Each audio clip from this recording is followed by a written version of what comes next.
Now the questions are about schools and Fethullah Gulen right now. The schools? The schools and Fethullah Gulen. Mm-hmm. Have you heard about Fethullah Gulen before going to trip or meeting IID? Not before meeting IID people, no. So that was new. Have you read any of his works?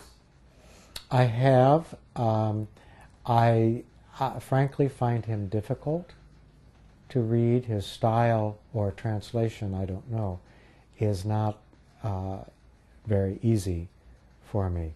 But I have read some articles, and I've been fortunate to receive a number of books, and I've looked through them. I don't feel like I've really studied them, but they are there waiting. When I have an opportunity, I dip into them. I was particularly interested in the book on Sufism, partly because of my interest, I suppose, in Rumi.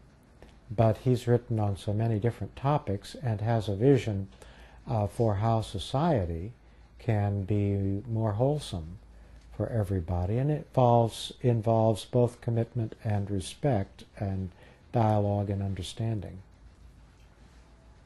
Business owner to small business owners, from teachers to students, many people believe that these Gulen schools and peace and friendship schools are the way that can be established peace in the society and in all over the world.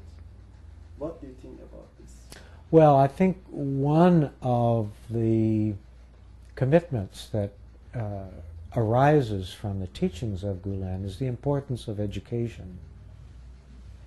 And so the development of schools, not only in Turkey, but I know that this movement has made possible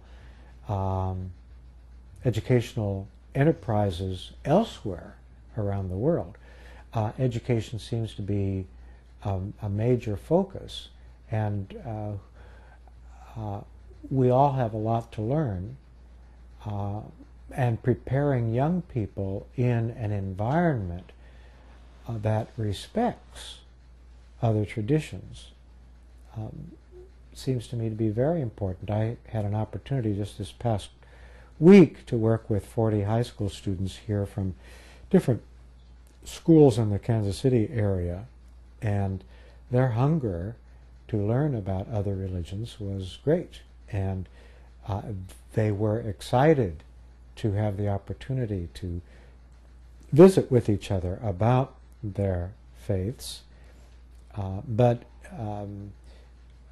I guess I hear two prongs to your question. One is about education in general, and the other is about interfaith opportunities.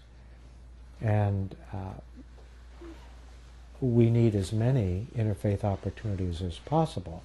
I have my only complaint, and I've expressed this on numerous occasions to you and to the president of IID and to others in the movement, that I wish it were more possible to integrate the enthusiasm that you have for interfaith understanding with organizational efforts that are already in place.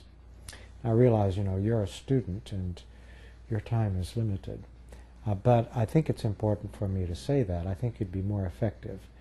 Otherwise, it becomes, in some cases, the Institute for Interfaith Monologue, and you don't want that. You really do want to engage in a two-way conversation, or a multi-valent, a many-voiced conversation. But I also understand the urgency, especially after 9/11, for Muslims to be known as peaceful people. The name of the faith, Islam itself, is derived from Arabic, which is related to the notion of peace.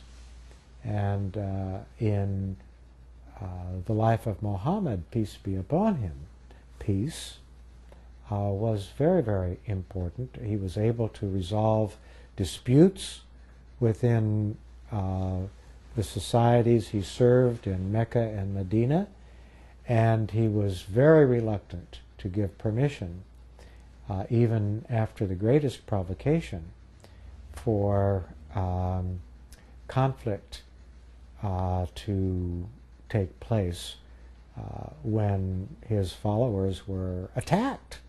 Very reluctant. And only as a last resort in self-defense was that possible. So I think it's important for various Muslim organizations to find ways to make it clear to America, and certainly to the Europeans who are undergoing this terrible uproar now over the publication of cartoons of Muhammad. Muslims need to be known by people like you, and not by the images of terrorists that they see in the newspaper. There are terrorists in Christianity and in Judaism, and it is such a sad thing to see the honorable religion of Islam, which is the second largest religion of the world, being hijacked by a few people. And so your efforts are so important, and I appreciate them deeply.